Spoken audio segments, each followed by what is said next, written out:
Hi అండి. ఈరోజు recipe ఉల్లి పరోటా. ఈ ఉల్లి పరోటాని ఏ విధంగా ప్రిపేర్ చేసుకోవచ్చో ఒకసారి వీడియోలో చూద్దామండి. ఈ ఉల్లి పరోటాకి ముందుగా ఒక మిక్సింగ్ బౌల్ తీసుకొని అందులో పిండి కలుపుకోవాలండి. 1 కప్పు గోధుమ పిండి, 1 కప్పు మైదా పిండి తీసుకున్నాము. సాల్ట్ వేసుకుంటున్నామండి, 1/2 tea spoon salt, 1 spoon oil వేసుకొని బాగా కలుపుకోండి. ఆయిల్ అంతా కలిసేటట్టు కలుపుకోవాలి. కలుపుకున్నాక దీన్ని వాటర్తో మనము చపాతీకి ఏ విధంగా ముద్దని ప్రిపేర్ చేసుకుంటామో అదే విధంగా ప్రిపేర్ చేసుకోవాలండి. ముద్దని కొద్ది వాటర్ వేసుకొని ముద్ద సాఫ్ట్గా కలుపుకోవాలి. ఈ విధంగా కలుపుకొని దీన్ని మూత పెట్టి పక్కన పెట్టుకోండి. ఇప్పుడు ఇందులో కూరని రెడీ చేసుకుందామండి. స్టవ్ పై ప్యాన్ పెట్టుకొని అందులో 1 2 స్పూన్స్ ఆయిల్ వేసుకోవాలి.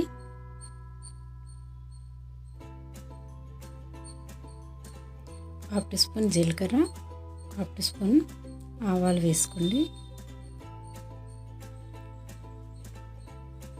ఉల్లిపాయలండి, ఒక పెద్ద సైజు ఉల్లిపాయలు 2 ఇలా ముక్కలుగా కట్ చేసుకొని వేసుకోండి. స్ట్రైట్గా కట్ చేసుకోండి. వేయించుకోవాలి ఉల్లిపాయని.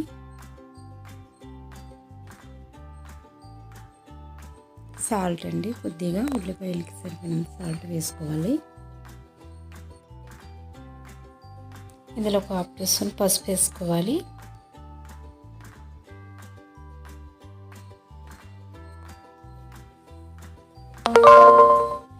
జీలకర్ర పౌడర్ 1/2 టీ స్పూన్, ధనియాల పొడి 1/2 టీ స్పూన్,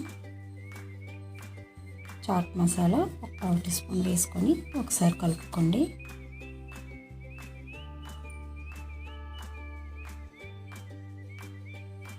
ఒక 1 స్పూన్ కారపొడి వేసుకోవాలి.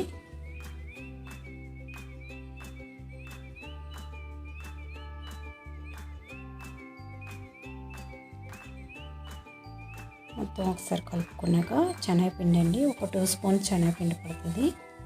శనగపిండి వేసుకున్నాక మొత్తం కలుపుకోండి.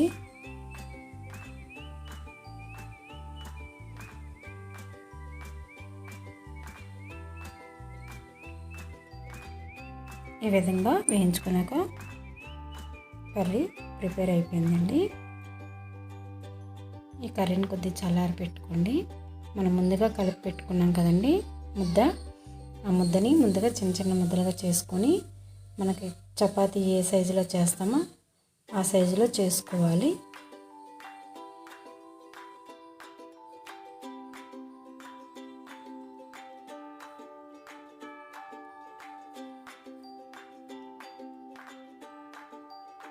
ఇలా పిండి వేసుకొని చపాతీని ఒత్తుకోవాలండి.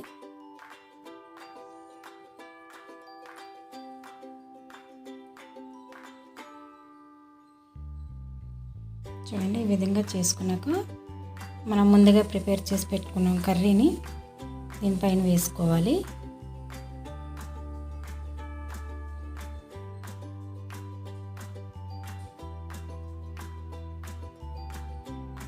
చూడండి, ఈ విధంగా వేసుకొని ఇలా రోల్ చేయాలండి.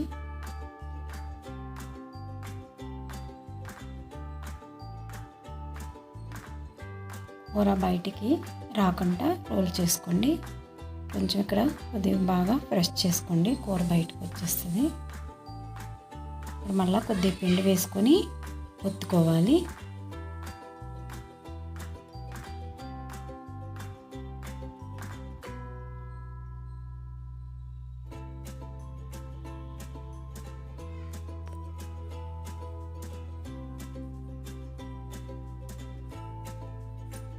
ఈ విధంగా ఉల్లి పరోటాని రెడీ చేసుకొని పక్కన పెట్టుకోండి.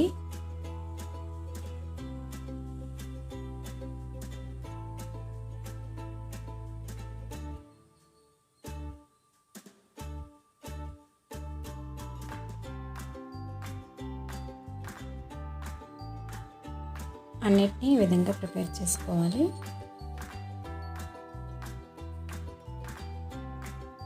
కూర అనేది బయటికి రాకుండా పెట్టుకోవాలండి. ఇలా ఒకసారి అతికించిన దగ్గర కొద్దిగా బాగా ఒత్తుకోండి.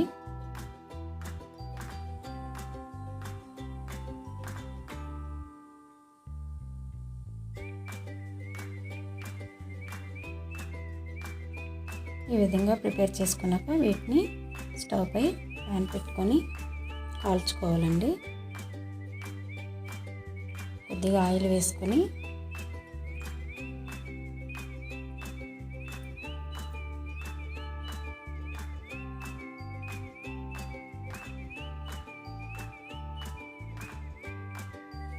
పరోటాని రెండు వైపులా కాల్చుకోండి.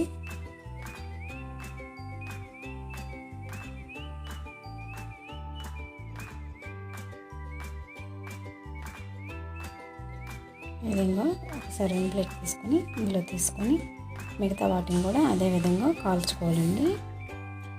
మనం ఎన్నైతే పరోటాలు చేసుకున్నామో అన్నీ కూడా ఆ విధంగా కాల్చుకోండి.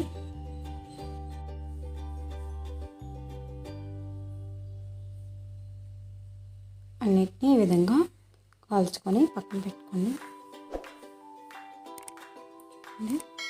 మనం ఎన్నైతే చేసుకున్నామో అన్నీ ఈ విధంగా కాల్చుకోవాలి. రెడీ అయిపోయిందండి. ఇది టమాటా సాస్ అయినా లేకపోతే పుదీనా చట్నీతోనైనా బాగుంటుందండి టేస్ట్.